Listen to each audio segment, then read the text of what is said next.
இந்த நாட்களில் கர்த்தர் கொடுக்கிற வார்த்தை, பயப்படாதே, நீ பயப்படாதே, நான் உன்னுடனே கூட இருக்கிறேன்.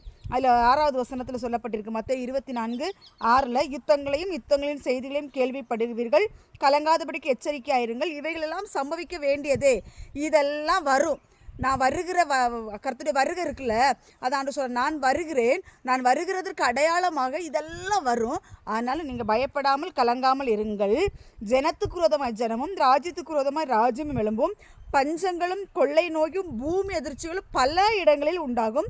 இவைகளெல்லாம் வேதனைகளுக்கு ஆரம்பம். யாருக்கு இதெல்லாம் வேதனைகளுக்கு ஆரம்பம்னா, கிறிஸ்துவை அறியாது இருக்கிறவர்களுக்கும், கிறிஸ்துவை அறிந்து ஏனோ தானோ என்று வாழ்கிறவர்களுக்கும் வேதனைகளுக்கு ஆரம்பம். இந்த 2026வது வருடம் வேதனைகளுக்கு ஆரம்பம் என்று கர்த்தராகிய தேவன் சொல்லுகிறார். நாம் எப்படி இருக்க வேண்டும்? கிறிஸ்துவுக்குள் இருக்க வேண்டும். கிறிஸ்து எப்படி இந்த பூமியில் வாழும்போது எப்படி வாழ்ந்தாரோ அதே அடிச்சுவடுகளை பின்பற்றி நாம் அவரை பின்பற்றி போவோம் என்றால் நமக்கு இந்த வேதனைகள் வராது. இந்த வேதனைகள் எல்லாம் யாருக்கு வரும்னா, உலக பிரகாரமான வாழ்கிற மக்களுக்கும், கிறிஸ்துவின் வேஷத்தை தரித்து, கிறிஸ்துவை தரித்து கொண்டவர்கள் அல்ல, கிறிஸ்துவின் வேஷத்தை தரித்து கொண்டு திரிகிறார்கள் பார்த்தீங்களா, அவங்களுக்கு அங்கே நிலநடுக்கன்னு சொன்னோன்னா இங்கே கிடுக்கிட்டு நாடுவாங்க, அங்கே பஞ்சோன்னா ஐயோ நமக்கு சாப்பாடு வழி இல்லாமல் போயிடுமோன்னு பயப்படுவாங்க. இப்படி பல சூழ்நிலைகள், யுத்தங்களை கேட்டால் ஐயோ நம்ம நாட்டுக்கு யுத்தம் குண்டை போட்டுருவாங்களோ, அப்படி பல காரியங்கள் பயப்படுவார்கள்.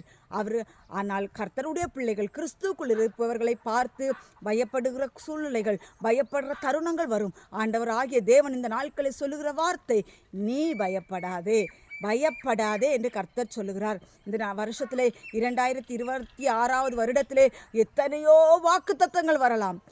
நீ ஆசீர்வாதமாயிருப்பாய், நீ அப்படி இருப்பாய், நீ இப்படி இருப்பாய், எத்தனை வாக்குத்தத்தங்கள் வந்தாலும் கர்த்தராகிய தேவன் சொல்லுகிறார், இந்த 2026 வேதனைகளுக்கு ஆரம்பம் என்று கர்த்தர் சொல்லுகிறார்.